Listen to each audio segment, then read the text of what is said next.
that? I like the guy who's calling in right now. Let's hit with the transition. Guys, we are honored to bring in a man that played in the NFL for 16 years. He was an All-Pro. He was a 4-time Pro Bowl selection. He finished his career with 15,208 yards, which is fifth all-time. Only one of 14 people to have over 1,000 catches. Won a Super Bowl.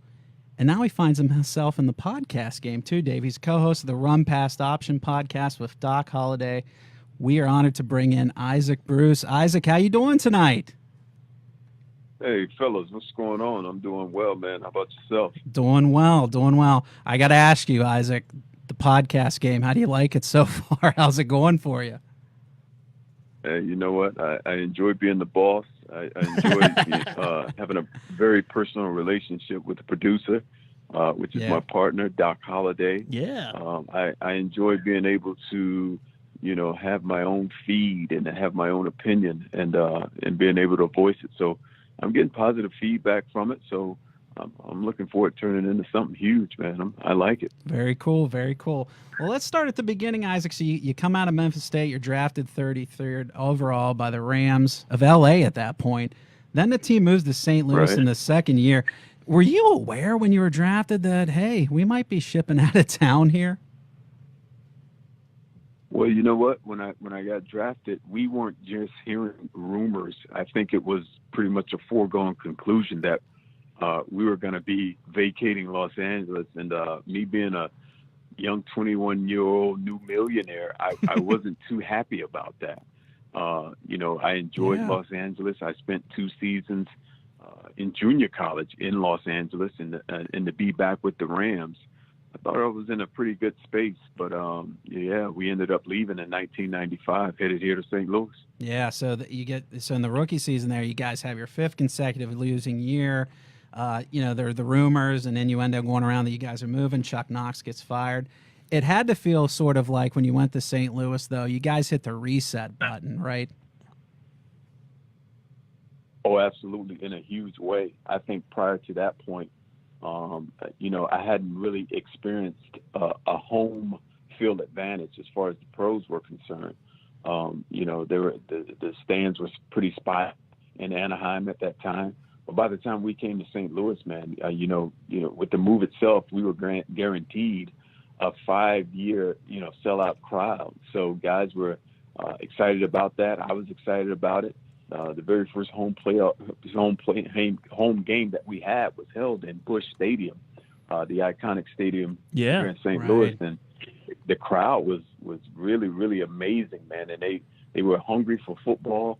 And I like to say we feel their appetite. Right, absolutely. And you certainly did. So you had a great statistical season. You had 781 yards, which is the 5th most ever, 119 receptions. You got to debunk this. I read they still had you playing special teams. Did you like playing special teams? One thing about special team coaches in the NFL, they are all like fiery. It's like they all go to the same university for special team coaches, man, and they were just amazing. So we had a coach, and he'd always say, "Listen, if you're not a starter on this team, the best way and the next way that you'll make this team is on special teams." So I would hear that every day, and it wasn't a question of if you wanted to play special teams. It's about what special team were you going to play. So I ended up on being on the punt block team. So I played punt block up until probably the 4th week of my 2nd season, and I was a starter by that time. I got off. I was fortunate to get off the special teams, man. Yeah, so let's fast forward a little bit. So in 99, Rams draft a guy by the name of Torrey Holt. You got a quarterback by the name of Kurt Warner, guy by the name of Marshall Falk, and another fella named Orlando Pace blocking for you guys. The greatest show on turf is born. Isaac, talk about how great that group of players was collectively on the offensive side of the ball. Well, you always get those guys that you mentioned. They get a lot of the shine as far as when the greatest show on turf is talked about. But, we had guys on that entire offense, backups included, who are very selfless guys. I think we were fortunate to have the 5 receivers that we kept that year that could ultimately be a starter for any team in the league that season. Ricky Prohl, Kim. We had Tony Horn, who was returning kickoffs. We were pretty darn good as far as personnel was concerned. And then, those other guys, some of them already in the Pro Football Hall of Fame, Right. Warner, Falk, and Pace. But the entire attitude was a very selfless attitude, and that's the approach that we all had. It was awesome to play with those guys. And I don't know of a championship football team that these guys were not friends or could really had a really good working relationship together. And that's exactly what we had, man. We're all continuously on this text thread right now today and sharing our thoughts and memories with each other. Wow. So it's great to have. It was an awesome team, man. Very cool, very cool. So let's fast forward a little bit here to Super Bowl 34. You guys are up 16-0 in the third quarter. All of a sudden, the Titans erase at that time, which was the biggest lead in Super Bowl history, of course. Warner then hits you for that 73-yarder to go ahead. Did you think at this point, all right, we're good, or did you still have some hesitancy there just based off what was happening on the game that, man, this one isn't over quite yet? Well, you know what? I had that mindset when it was 16-0. I wouldn't allow myself to start to exhale and start to celebrate prematurely. Neither was I trying to, size up a Super Bowl ring at that time. I just was playing football. I was prepared to play 5 quarters. When the score was tied, I was glad that I kept that mentality through the game. And after my play, I look up at the scoreboard and I look at the clock, and it's saying 1 minute 54 seconds left. And then I remember who we're playing against. We're playing against one of the great quarterbacks ever to play in our league, and Steve McNair. Oh, yeah. And this guy would do anything to win. So I was just basically stuck on the sideline cheering on my teammates, and hopefully they could get a stop and not send this game into overtime, which is ultimately what happened with one of the most iconic plays in Super Bowl history, Mike Jones making that tackle. Right. So take us through that play, Isaac. As you mentioned, you're on the sidelines. What's going on in your head as you saw this unfold? Did you think he got in first and foremost? Well, I'll tell you what, man, all year long, our defense wasn't talked about that much because of the explosive, prowess that we had offensively. But they were a good defense, man. A week prior to that game, we played Tampa Bay, and Tampa Bay had a really great defense, and it was a defensive battle. And they really showed up, held the Tampa Bay Buccaneers to 6 points in that game. And then here we are again. They're playing another great offense with a great running game. They're doing well. But the play itself, it was so iconic and so, powerful that, when I'm on the sideline and it's pretty much nothing I can do but to be a cheerleader for these guys who prior to the construction of the greatest show on turf were the main focus on our team as far as, defense was concerned. So I was just on the field. I really couldn't tell. I really based my celebration or not to celebrate on the reaction of the crowd because I couldn't see anything. And when I saw my guys running off the field and I saw Ram fans cheering, I knew the game was over and that someone had made a tackle. Whew. Yeah, that's Super Bowl great. of all time, in my opinion. We're talking with Isaac Bruce. Go give him a follow on Twitter at IsaacBruce80. Isaac, let's go to another Super Bowl contending team, the current Rams. You look at Sean McVay, and you look at this offseason. He was the ideal NFL coach during this recent job search for all of these other NFL teams. What general thoughts on McVay? How do you think he's doing so far? Well, I think he's doing a very admirable job. I think that, he brings a flair to offense to the point where he can manipulate a defense and put them in a position that they normally wouldn't like to be in. I think with the movement and the formations that we bring, I think it benefits the personnel that we have. I think we're seen as a power running team, and we can dress it up a lot of ways. And, with that running game, we can start with the play action fake and throw the football downfield. I think, he's very similar to the NBA's Brad Stevens in Boston. Yeah. He's a very, very good coach, very knowledgeable. I think he isn't a complete person, a complete coach, not yet. And I think he has some more growing to do. I don't think that's a shot at him, or it's a stretch to say, but I'm sure that's something that he'll tell you himself. But I think he's in a really, really great position, and he's a plus for what we have as far as the team is concerned. Yeah, I mean that's a super young team, coaching and players as well. I think they're going to be back next year. Mm-hmm. I can foresee that. I think there's some things that we have to address defensively. Maybe add another receiver on the offense, and I think that we're not far away from competing for another championship. Yeah, you look at the NFC Championship game. I'm curious to get your thoughts on the no call. Right. How is pass interference called now? Kind of how it used to back, when you played. Well, I tell you what, I think there's a lot more leniency on pass interference. I think the defense is handcuffed a lot more than they were when I was playing.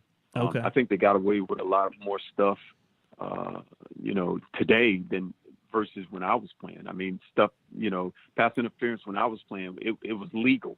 It was a legal fight all the way down the field. Right. And I just think that in the NFC Championship game, the play that, everyone was talking about was a bang play. I thought that, anytime you get deep into postseason play, referees tend to let you play a little bit more. And I thought that was a perfect example of that.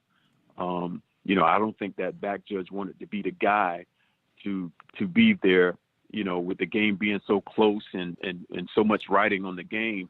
I think he did what refs should do, not be a part of history. Unfortunately, he's a part of history now. So I love the human element part of the game. I think it should stay the way it is. Yeah. And, me being a receiver, was it pass interference? Absolutely. But me being a Ram, absolutely not. Right. What's it like being a wide receiver? Could pass interference be called on every play?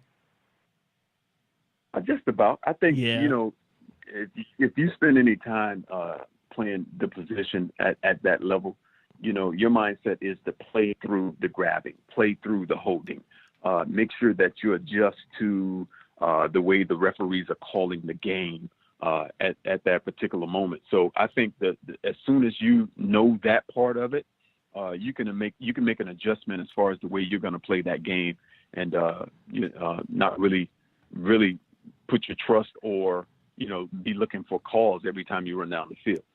So is there any art to the drawing the flag as a wide receiver?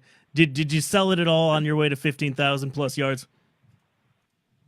There were times. I think guys like myself, you kind of get a reputation of, quote unquote, being a superstar, and sure, you get favorable calls because you've played in games where this guy has refed a lot of your games, and you're kind of on first name basis with this guy. So it's about respecting the referees, getting their names, knowing their backgrounds a little bit, and when you have a 50-50 call, I think those guys, you're more favorable to those guys to get calls like that. Yeah, we've got a couple of live questions coming in from some of the fans. One of them, looking at some of the young QBs in the league right now, who would you want as your quarterback if you had to pick one of them? Oh, young quarterbacks. Listen, I am a Russell Wilson fan. Okay. I like the way he plays. I think he does a tremendous job, for a guy who doesn't have as much protection as some of the other guys around the league has, but he's just a winner. I like Aaron Rodgers. He's a good quarterback. I like Jared Goff. I mean, he's a good quarterback. I think he's a guy that can really take coaching and take it from the meeting rooms and apply it on the field. There's quite a few guys I wouldn't mind going out and playing with. The young kid down in Houston, I like his game as well. Yeah, Deshaun Watson, he's fantastic. One other from one of the fans, Michael Kraft, he said, who's the cornerback that gave you the best challenge during your playing years? Oh, that's a good question. You know what? I never He smoked never all of them, named Dave. one Come on. guy 'cause I always felt like I was unstoppable. Yeah. I always You liked were, to by the way. Yeah. kind of create the cornerback.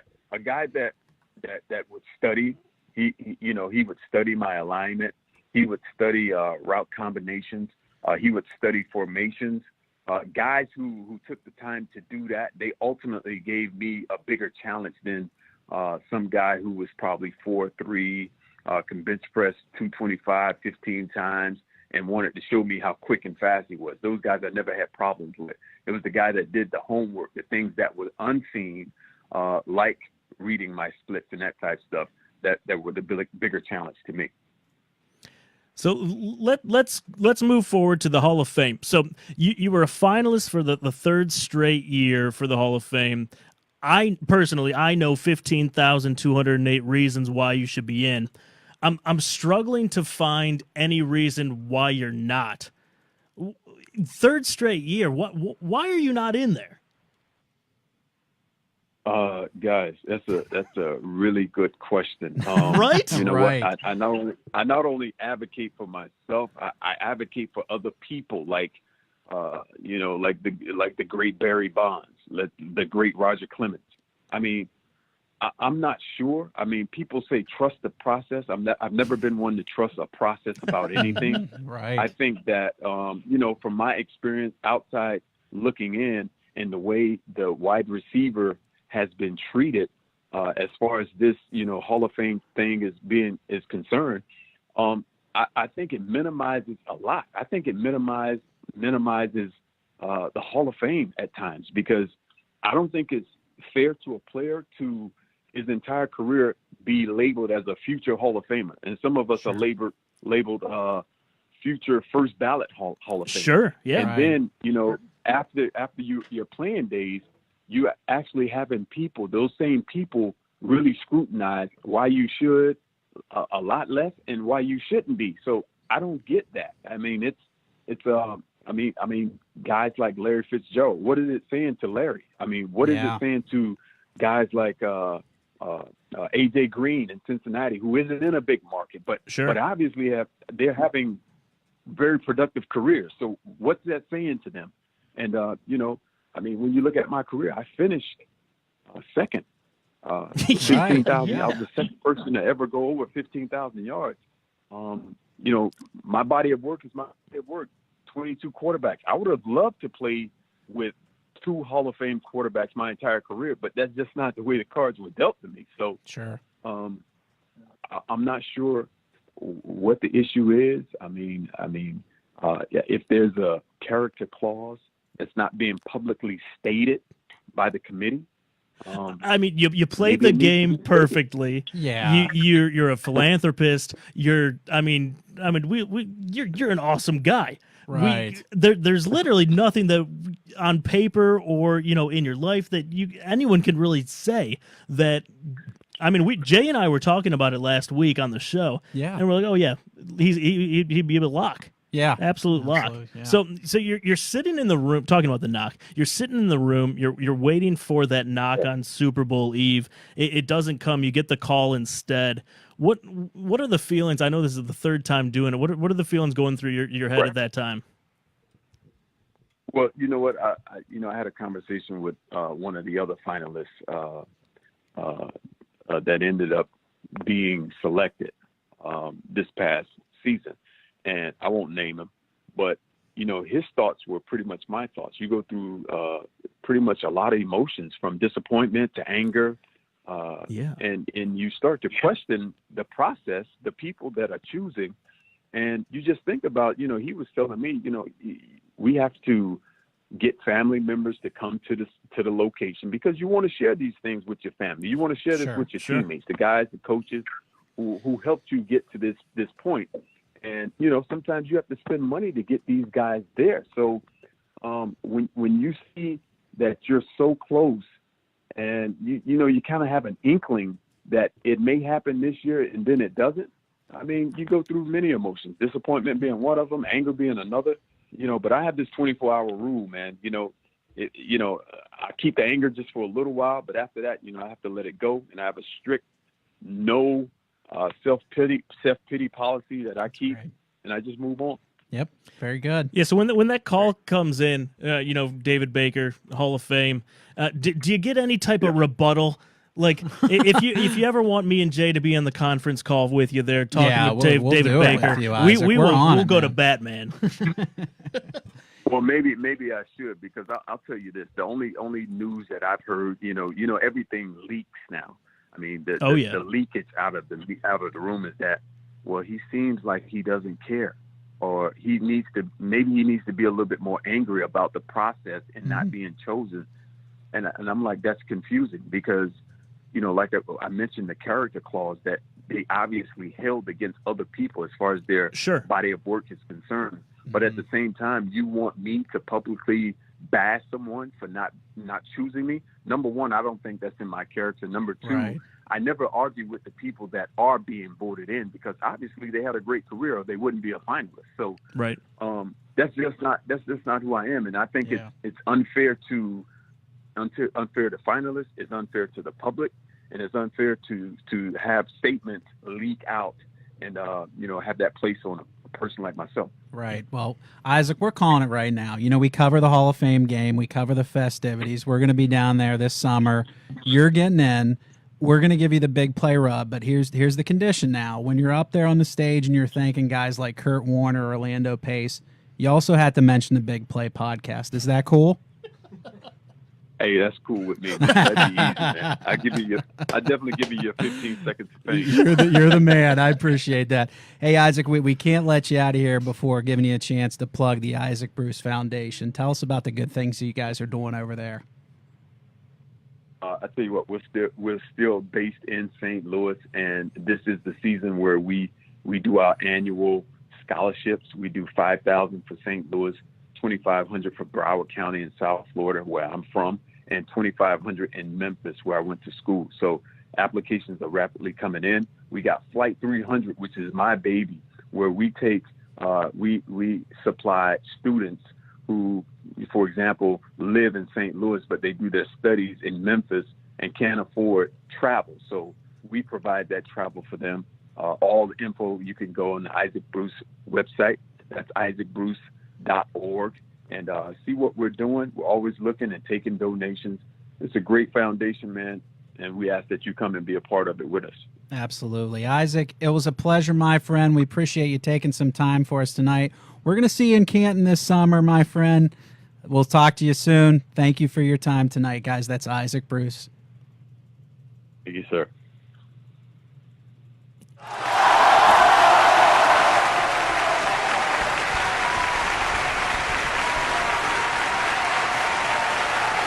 Fantastic. Wow. That's one of the greatest wide receivers of all time. And Right. I appreciated how candid he was. And he's exactly right. He is, man. There's no reason he shouldn't be in. So No. we appreciate that. What a great interview. And we appreciate Tiffany at the foundation who helped set that up. So Fantastic thank you very stuff. much, Tiffany. Moving on, Dave. Mike, how's it feel to know you have to follow Isaac Bruce now? In a locker room.